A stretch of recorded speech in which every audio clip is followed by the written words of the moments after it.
नमस्ते दोस्तों, आज हम लोग सीखेंगे रेसिड्यू एट दी पोल। मान लीजिए Z0 एक पॉइंट है जो कि पोल है ऑर्डर m का। इसको हम लोग लिख लेते हैं कि let Z0 be a pole of order m of the function fz। यानी कि fz एक फंक्शन है जिसके पास पोल है Z0 पॉइंट पे कितने ऑर्डर का, m ऑर्डर का। देन वी हैव तो हम लोगों ने लॉरेंट एक्सपेंशन पिछले वीडियो में पढ़ा था, उसी को हम लोग यूज करेंगे कि fz equal to summation n equal to 0 से infinite an z minus z0 की होल पावर m।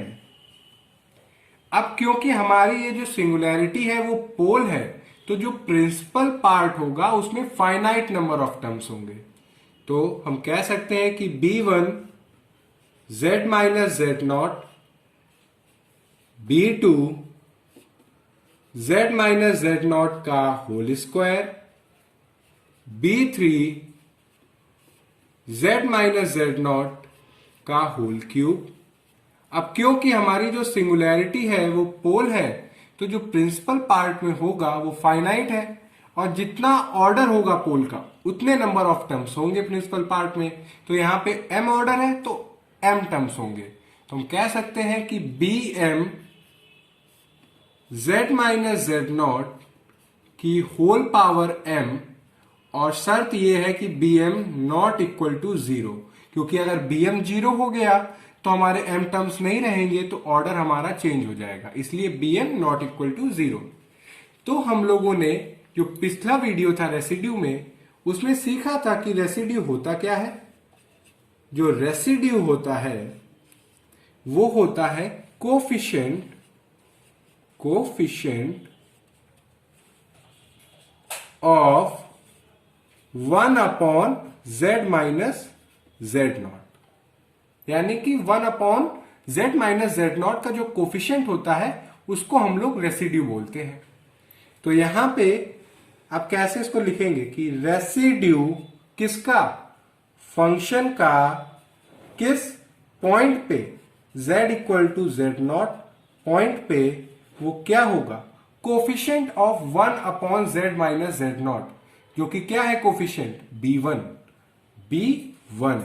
और हम लोगों ने देखा था कि b1 की वैल्यू थी 1 upon 2 pi i integration along gamma fz dz।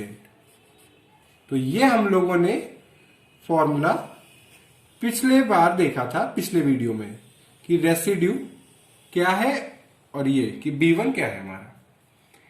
अब बात करते हैं हम लोग, पहला बहुत ध्यान से समझेंगे हम लोग कि if z equal to z0 be a simple pole of fz, यानी कि fz हमारा फंक्शन है, उसका जो z इक्वल टू z0 है एक सिंपल पोल है। इन जनरल हम लोगों को पता है डेट इज कि fz का अगर z इक्वल टू z0 पे पोल है तो उसको हम लोग ऐसे करते हैं कि z माइनस z0, और अगर m ऑर्डर का है तो उतनी पावर आ जाती है। अब क्योंकि यहां पे कह रहे हैं कि z इक्वल टू z0 हमारा सिंपल पोल है, तो यहां पे कहने का मतलब ये है कि जो पोल है उसका ऑर्डर 1 है, यानी कि m की वैल्यू क्या है 1।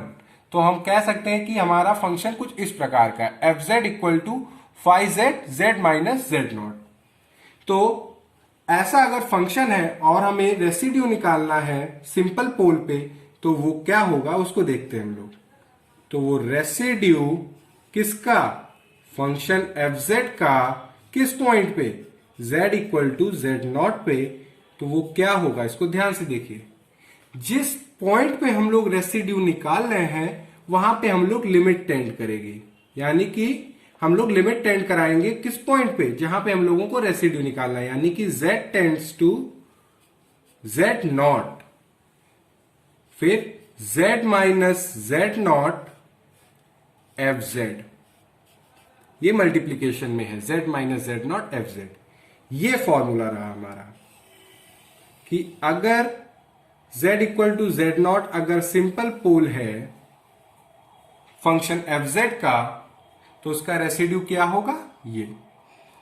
अब जरा देखिए कि अगर हमारा फंक्शन सपोज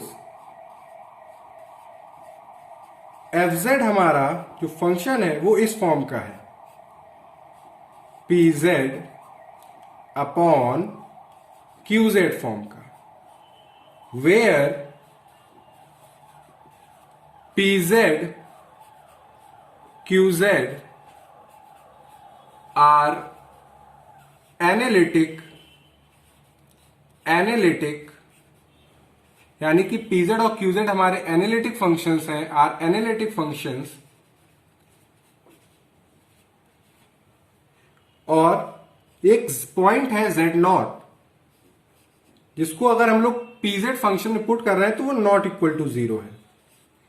एंड ये जो पॉइंट z नॉट है ये सिंपल 0 है, किसका, qz फंक्शन का, यानी कि and qz has simple 0 at z naught.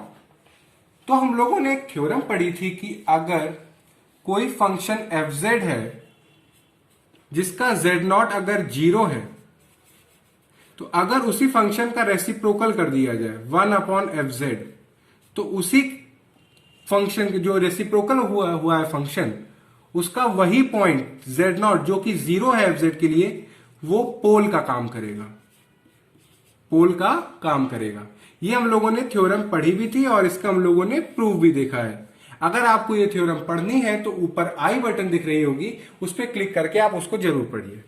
फिर से हम लोग टॉपिक पे आते हैं कि ये qz जो फंक्शन है उसके लिए सिंपल 0 है z नॉट, तो हम कह सकते हैं कि सो डैट fz, अब fz में जो है qz क्या है, 1 अपॉन qz है, तो यही पॉइंट क्या बन जाएगा, सिंपल पोल। जो qz है वो अब fz में क्या है, 1 अपॉन qz, तो जो सिंपल 0 है वो fz के लिए क्या बन जाएगा, सिंपल पोल। तो हम कह सकते हैं कि so that fz has simple pole at z naught. तो अगर ऐसा अगर हमारा फंक्शन है, यानी कि pz अपॉन qz फॉर्म का, और z नॉट पॉइंट पे अगर हम रेसिड्यू निकाल रहे हैं, तो वो क्या आएगा उसका फॉर्मूला, तो वो होगा रेसिड्यू किसका, फंक्शन का, किस पॉइंट पे, z equal to z naught, जो कि एक सिंपल पोल है। तो उसके लिए सबसे पहले क्या, जिस पॉइंट पे हम लोग रेसिड्यू निकाल रहे हैं वहां पे लिमिट हमारी टेंड करेगी उस पॉइंट पे, यानी कि limit z tends to z naught, और ये जो फंक्शन है उसका न्यूमरेटर पार्ट, यानी कि न्यूमरेटर में जो फंक्शन है वो एज इट इज रहेगा, बट जो डिनोमिनेटर में qz है उसको डेरिवेट कर देंगे, यानी कि q डैश z, यानी कि qz का डेरिवेटिव ले लेंगे। तो ये फॉर्मूला होता है अगर फंक्शन हमारा pz अपॉन qz फॉर्म का हो, और अगर सिंपल पोल पे अगर हम लोगों को रेसिड्यू निकालना है तो उसका फॉर्मूला ये रहा। अब अभी हम लोगों ने बात किया कि पोल जो है हमारा सिंपल पोल है, यानी कि 1 ऑर्डर का। अगर हमारा function if fz has a pole, अभी तक हमारे पोल का ऑर्डर 1 था, अब मान लीजिए पोल का ऑर्डर m है, has a pole of order m at z naught, तो इसके लिए रेसिड्यू का क्या डायरेक्ट फॉर्मूला होगा उसको भी हम लोग देख लेते हैं। तो रेसिड्यू अगर निकालना है किसी फंक्शन का, रेसिड्यू किसका निकालना है, fz का, किस पॉइंट पे निकालना है, z equal to z naught point पे। तो वो क्या होगा, अगर जो पोल है उसका m ऑर्डर है तो 1 अपॉन एक कम m-1 फैक्टोरियल, फिर लिमिट किस पॉइंट पे, जहां पे हम लोगों को रेसिड्यू निकालना है, z tends to z0, square bracket में हम लोग जितने ऑर्डर का हमारा फैक्टोरियल है उतने ऑर्डर का हम लोग डेरिवेटिव करेंगे, dm-1 dzm-1 z minus z0 की होल पावर m fz, और ये ब्रैकेट क्लोज, स्क्वायर ब्रैकेट। यानी कि अगर पोल का ऑर्डर m है तो उसके लिए जो रेसिड्यू का फॉर्मूला है वो ये है, 1/m-1 का फैक्टोरियल, ये हमारा डिनोमिनेटर में, फिर लिमिट किस पॉइंट पे, जहां पे हमें रेसिड्यू निकालना है, z टेंड्स टू z0, जितना हमारा फैक्टोरियल है उतने ऑर्डर का हमें डेरिवेटिव करना है, dm-1/dz-m-1, और फिर z माइनस z0 की होल पावर m fz, और ये हमारा पूरा स्क्वायर ब्रैकेट में। तो ये फॉर्मूला होता है रेसिड्यू का, अगर हमारा किसी पॉइंट पोल पे निकालने हैं और वो पोल m ऑर्डर का है उसके लिए। अब आपको ये जो 3 फॉर्मूले मैंने लिखा है इससे रिलेटेड हम लोग अब एग्जाम्पल करेंगे, मगर आपको रट्टा मारने की जरूरत नहीं है, क्योंकि जैसे जैसे हम लोग एग्जाम्पल सॉल्व करेंगे ये फॉर्मूले हम लोग पैरेलली लिखते जाएंगे, तो आपको उससे अंडरस्टैंडिंग बढ़ती जाएगी और आप समझ भी जाएंगे और सीख भी जाएंगे और आपको याद भी हो जाएंगे। तो क्योंकि बोर्ड छोटा है इसलिए मैं आपको रब करके फिर अब एग्जाम्पल कराता हूं इससे। ओके, तो चलिए दोस्तों, अब हम लोग ये 2 फंक्शन दिए हुए हैं इनके रेसिड्यू निकालेंगे। तो पहला फंक्शन है कॉड z, तो मान लेते हैं कि let fz equal to cot z, इसको हम ये भी लिख सकते हैं cos z upon sine z। अगर ध्यान से देखें तो हम इसको ये मान लें pz अपॉन qz फॉर्म का से, इसको लेट कर लेते हैं कि जो pz है वो हमारा cos z है और जो qz है ये हमारा sin z है। अगर फंक्शन हमारा pz अपॉन qz फॉर्म का है तो हम अगर डिनोमिनेटर को 0 कर दें तो हमारी जो सिंगुलैरिटी होगी वो पोल होगी। तो हम कह सकते हैं कि poles of fz are given by equating to 0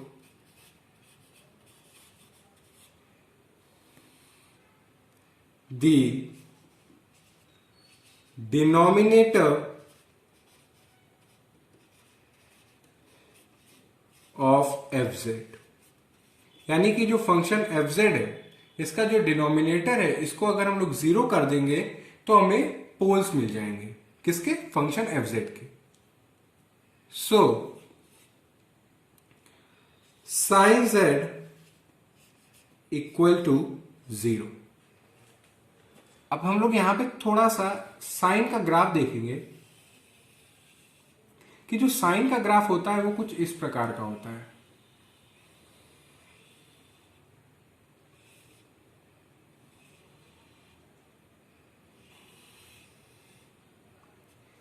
ये साइन का ग्राफ है, मान लीजिए साइन एक्स, ठीक है। तो हमारा जो साइन का ग्राफ होता है वो 0 पे, पाई पे, 2 पाई पे, 3 पाई पे, माइनस पाई पे, -2 पाई पे 0 होता है। तो यानी कि हम कह सकते हैं कि हमारा साइन का ग्राफ पाई, -पाई, पाई, 2 पाई, 3 पाई, इन सब में 0 हो रहा है। तो इन जनरल हम कह सकते हैं n पाई, कि साइन n पाई जो होगा वो हमारा 0 होगा और n हमारा इंटीजर होगा। तो यहां पे अगर हम लोग देखें sin z equal to sin n pi, हमने जीरो को रिप्लेस कर दिया साइन एन पाई से, तो इससे हमें क्या मिला, this gives z equal to n pi, और n है हमारा इंटीजर। तो हम कह सकते हैं कि जो fz है इसके जो पोल्स हैं वो क्या है, z equal to n pi, और ये हमारे सिंपल पोल्स हैं। तो हम कह सकते हैं कि hence fz has simple poles at z equal to n pi. इसको रब कर देते हैं, इसकी कोई नीड नहीं है। At z equal to n pi, n is any integer, n हमारा कोई भी इंटीजर हो सकता है। अब आप देखें कि हमें क्या निकालना है, रेसिड्यू, और कहां पे, सिंपल पोल्स पे। तो रेसिड्यू किसका, फंक्शन fz का। fz है क्या हमारा, cot z। किस पॉइंट पे निकालना है, इन जनरल हम निकाल रहे हैं एन पाई पे, z इक्वल टू एन पाई। तो क्या हम लोगों ने फॉर्मूला सीखा था कि अगर हमारा फंक्शन इस फॉर्म का है, pz अपॉन qz फॉर्म का, और z0 अगर हमारा क्या है, सिंपल पोल, तो इसका रेसिड्यू क्या होता था, हम लोगों ने देखा था अभी कि रेसिड्यू फंक्शन fz का z इक्वल टू z0 पे limit z tends to z0। तो यहां पे लिमिट z टेंड्स टू कहां पे हम लोग निकाल रहे हैं, n पाई पे, n पाई। और शर्त ये थी कि p z0 not equal to 0। तो आप देख सकते हैं कि यहां पे हमारा जो pz है वो है cos z, और cos n पाई जो है ये नॉट इक्वल टू 0 है, क्योंकि प्लस माइनस 1 वैल्यू देता रहेगा ये। तो ये तो हम लोगों ने ऊपर वाली कंडीशन को सेटिस्फाई किया। तो रेसिड्यू का फॉर्मूला क्या होता था कि numerator part as it is और डिनोमिनेटर का डेरिवेटिव। तो न्यूमरेटर पार्ट यानी कि pz है हमारा क्या, cos z, वो एज इट इज, और जो डिनोमिनेटर में फंक्शन है यानी कि qz का डेरिवेटिव। अब डेरिवेटिव ऑफ qz क्या है, cos z। तो यहां पे भी क्या आएगा, cos z। तो cos z से cos z कैंसिल हो गया, तो limit z tends to n pi 1। तो हम कह सकते हैं कि रेसिड्यू cot z का z equal to n pi पे कितना आया, 1 आया, और ये हम लोगों ने रेसिड्यू निकाला। यानी कि अगर z इक्वल टू अगर पाई हो, 2 पाई हो, तो रेसिड्यू cot z का क्या आएगा, 1 आएगा। बस n की वैल्यू आप पुट करते जाइए, 1 2, यानी कि z equal to pi, 3 pi, 4 pi, 7 pi, minus 2 pi, हर जगह पे हमारा रेसिड्यू cot z का क्या आएगा, 1। अब इसी तरह हमारा दूसरा एग्जांपल भी है, यहां पे भी लेट कर लेते हैं हम लोग कि let fz equal to pi cosec pi z। इसको हम लोग ऐसे भी लिख सकते हैं, पाई साइन पाई z, और मान लेते हैं ये pz अपॉन qz फॉर्म का है, ठीक है। से इसको लेट कर लिया, तो हमारा pz क्या है, पाई, qz क्या है, साइन पाई z। हमारा फंक्शन फिर से इस फॉर्म में है, तो पोल्स निकालने का क्या तरीका है? Poles of F Z are given bye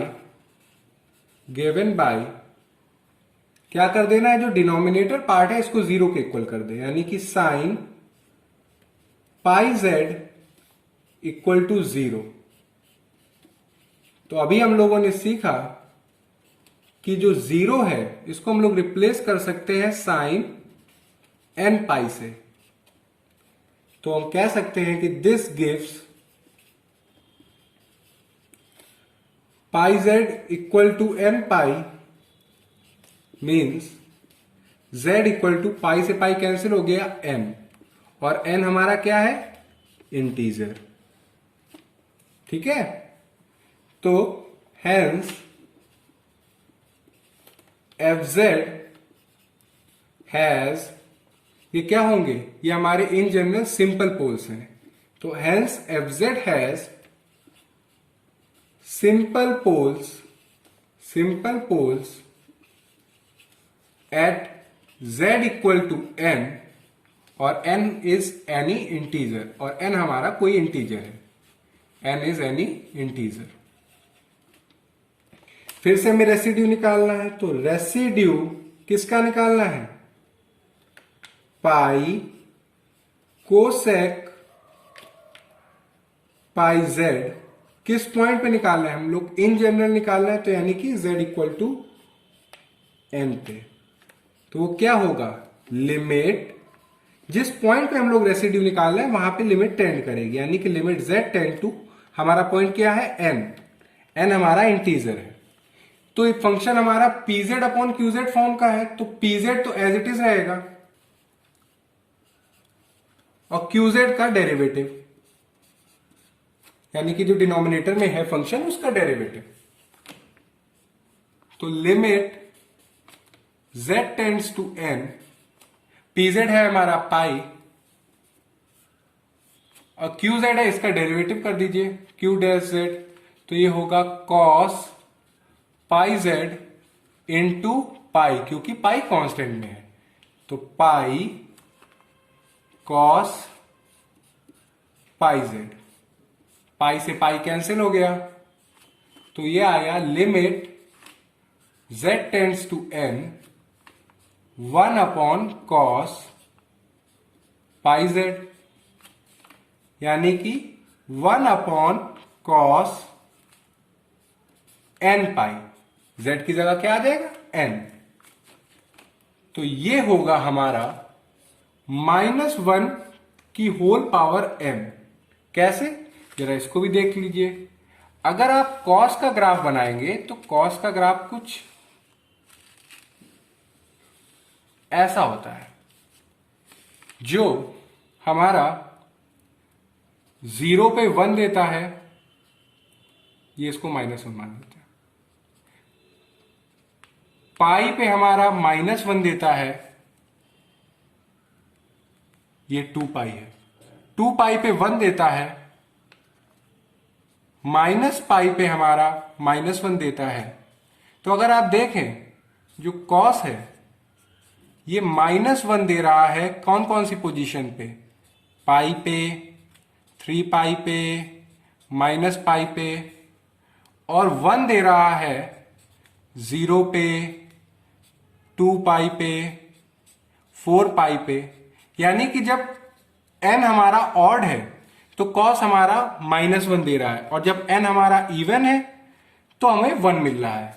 तो यहां पे उसी हिसाब से अगर देखें कि n की वैल्यू जब ऑड हो रही है, cos पाई, cos 3 पाई, cos 5 पाई, तो -1 मिल रहा है, और जब n हमारा इवन है यानी कि cos 2 पाई, 4 पाई, 6 पाई, 8 पाई, तो हमारा 1 मिल रहा है। तो -1 की होल पावर n। अब n हमारा अगर ऑड होगा तो -1, और n अगर इवन होगा तो +1। तो हम कह सकते हैं कि residue of pi cosec pi z का z इक्वल टू n पे क्या आएगा, -1 की होल पावर n, और ये रहा हमारा आंसर। एक और एग्जांपल करते हैं क्योंकि बोर्ड छोटा है, इसके लिए रब करके आपको बताते हैं। तो अब की हमारा फंक्शन है cot pi Z upon Z minus a का होल स्क्वायर, और हमें इस फंक्शन का रेसिड्यू निकालना है।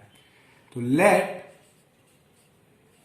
F z equal to cot pi z z minus a का होल स्क्वायर। एक काम कर सकते हैं कि cot पाई जेड को लिख सकते हैं हम लोग cos pi z sin pi z z minus a का होल स्क्वायर। तो इसको हम लोग मान लेते हैं कि हमारा जो फंक्शन है ये इस फॉर्म का है, p z upon q z form का। और ये जो फंक्शन है इसकी सिंगुलरिटी निकालने के लिए अगर हम लोग डिनोमिनेटर को 0 कर दें तो हमें इसके सिंगुलर पॉइंट्स मिल जाएंगे, जो कि क्या होंगे, पोल्स। तो poles of F Z are given by sine pi Z equal to 0 और z माइनस ए का होल स्क्वायर इक्वल टू 0। तो इसको जब हम लोग सॉल्व करेंगे तो होगा sine pi Z equal to 0 को हम लोग रिप्लेस कर देंगे साइन एन पाई से। सॉल्व करेंगे तो पाई जेड इक्वल टू एन पाई, तो z इक्वल टू क्या आया हमारा, n, क्योंकि पाई पाई कैंसिल हो गया। और n है क्या हमारा, n इज एनी इंटीजर। ये हम लोगों ने अभी ग्राफ बना के साइन का इसको देखा भी था। अब यहां पे आते हैं, z माइनस ए का होल स्क्वायर इक्वल टू 0, तो यानी कि z की वैल्यू क्या होगी, a कॉमा ए। तो हम कह सकते हैं कि f Z has simple poles at z equal to n, और n हमारा है कोई एक integer, and z equal to a is a double pole. Double pole क्यों, यानी कि ये जो z इक्वल टू ए है इसमें देखें तो पावर कितनी है, 2, तो यानी कि 2 हमें मिल रहा है, यानी कि z इक्वल टू ए पोल है जिसका ऑर्डर 2 है। तो हम लोगों को रेसिड्यू निकालने हैं 2 पॉइंट्स पे, एक z इक्वल टू एन पे निकालना है और एक z इक्वल टू ए पे निकालना है। तो z इक्वल टू एन हमारा क्या है, सिंपल पोल है। तो यहां पे निकालने का तरीका है कि रेसिड्यू किसका, फंक्शन एफ जेड का किस पॉइंट पे निकालना है, z इक्वल टू एन पे। तो वो होगा लिमिट, कहां पे हम लोगों की लिमिट टेंड करेगी, जिस पॉइंट पे हम लोग रेसिड्यू निकालना है। तो इन जनरल हम लोग निकाल रहे हैं तो limit z tends to n। और वो क्या था कि अगर फंक्शन हमारा pz अपॉन qz फॉर्म का होता है तो pz और qz में जो qz है उसका डेरिवेटिव। अब हम लोग एक काम करेंगे कि यहां पे जो pz हम लोग है उसको हम लोग ये मानते हैं cos pi z z minus a का होल स्क्वायर, यानी कि ये जो पार्ट है ये इतना, इसको हमने pz माना और qz हमने माना है साइन पाई जेड को। तो आप देख सकते हैं कि जब z इक्वल टू, यानी कि जब z n की तरफ टेंड करेगा तो जो pn है ये नॉट इक्वल टू 0 होगा, ये 0 नहीं होगा। और qz का अगर हम लोग डेरिवेटिव ले लें तो ये होगा cos पाई जेड, क्योंकि पाई कांस्टेंट है, इनटू पाई ये। तो फिर क्या करते हैं हम लोग कि limit z tends to n, pz as it is रहेगा, और pz है क्या हमारा, cos pi z z minus a का होल स्क्वायर, और डॉट में क्यूजेड का डेरिवेटिव, क्यूजेड का डेरिवेटिव है पाई कॉस पाई जेड। तो कॉस पाई जेड से कॉस पाई जेड कैंसिल हो गया। तो limit z tends to m 1 upon pi z minus a का होल स्क्वायर। तो ये हमारा आएगा पाई n माइनस a का होल स्क्वायर। तो हमें रेसिड्यू मिल गया, हमें रेसिड्यू मिल गया किसका, cot pi z z minus a का होल स्क्वायर। किस पॉइंट पे, z इक्वल टू n। यहां पे हमारा जो पोल है ये सिंपल पोल है, और वो आया हमारा 1 upon pi n minus a का होल स्क्वायर। ये हम लोगों ने निकाला। मगर हम लोगों को अभी एक जगह और रेसिड्यू निकालना है, वो है z इक्वल टू a। यहां पे जो z इक्वल टू a है, ये हमारा पोल है, is a pole of order 2। तो मैंने आपको जैसे बताया था कि हम लोगों ने एक फॉर्मूला पढ़ा है कि अगर पोल m ऑर्डर का हो तो उसका रेसिड्यू निकालने का क्या तरीका है। रेसिड्यू किसी फंक्शन का, मान लीजिए वो z equal to z naught हम लोगों ने देखा था, वो ये था कि जितने ऑर्डर का है उससे एक कम तक का फैक्टोरियल डिनोमिनेटर में, फिर लिमिट z टेंड्स टू कहां पे, जहां पे हम लोग रेसिड्यू निकाल रहे हैं, z नॉट पे जैसे निकाल रहे हैं, और जितने ऑर्डर का हमारा फैक्टोरियल है उतने ऑर्डर का हम डेरिवेटिव कर रहे हैं, d m minus one d z m minus one z minus z not की whole power m f z. और ये था हम लोगों ने, ये फॉर्मूला हम लोगों ने पढ़ा है। तो यहां पे हम लोग रेसिड्यू निकाल रहे हैं फंक्शन एफ जेड का z इक्वल टू a पे, और यहां पे m की वैल्यू क्या है, क्योंकि m क्या है, ऑर्डर बताता है, m हमारा ऑर्डर बताता है, और यहां पे ऑर्डर कितना है 2। तो 1 upon 2 minus 1 factorial limit z tends to a, क्योंकि हम लोग a पॉइंट पे निकाल रहे हैं, dm माइनस वन यानी कि 2 minus 1 D Z 2 minus 1 z minus a m order का यानी कि ऑर्डर 2 का है, तो 2 और F Z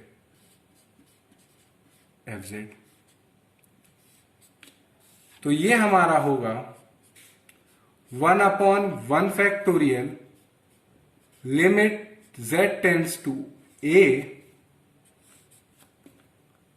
D upon d Z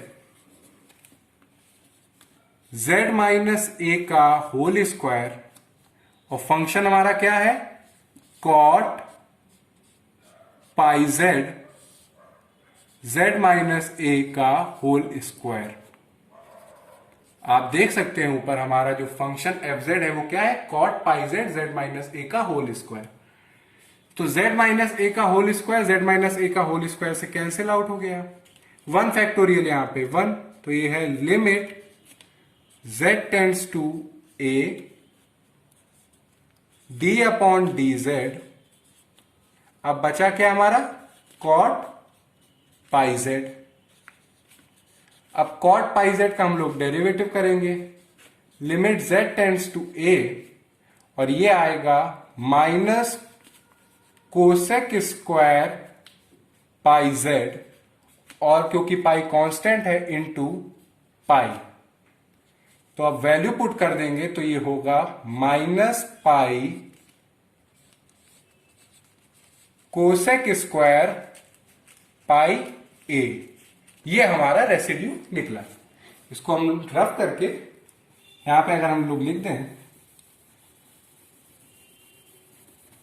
तो ये हमारा आया, किस पॉइंट में हम लोग बताएंगे अब, z इक्वल टू ए पे, तो वो होगा, रुक जाइए थोड़ा सा ये वेट है, ड्राई हो जाए, वो होगा हमारा कि रेसिड्यू किसका, cot pi z z minus a का होल स्क्वायर किस पॉइंट पे, z इक्वल टू ए, जो कि पोल है ऑर्डर 2 का, वो हमारा आया minus pi cosec square pi a. तो ये हम लोगों ने दो हमारे पोल्स थे, एक सिंपल पोल था, एक ऑर्डर 2 का पोल था। तो सिंपल पोल का भी हम लोगों ने रेसिड्यू निकाला और पोल जिसका ऑर्डर 2 है उसका भी निकाला। तो आज हम लोग यहीं तक रखते हैं और नेक्स्ट वीडियो में हम लोग थोड़ा सा और प्रैक्टिस करेंगे और एग्जाम्पल रेसिड्यू से रिलेटेड करेंगे। अगर आपको इसमें कहीं कोई प्रॉब्लम हो तो आप कमेंट सेक्शन में लिख के बताइएगा। Thank you.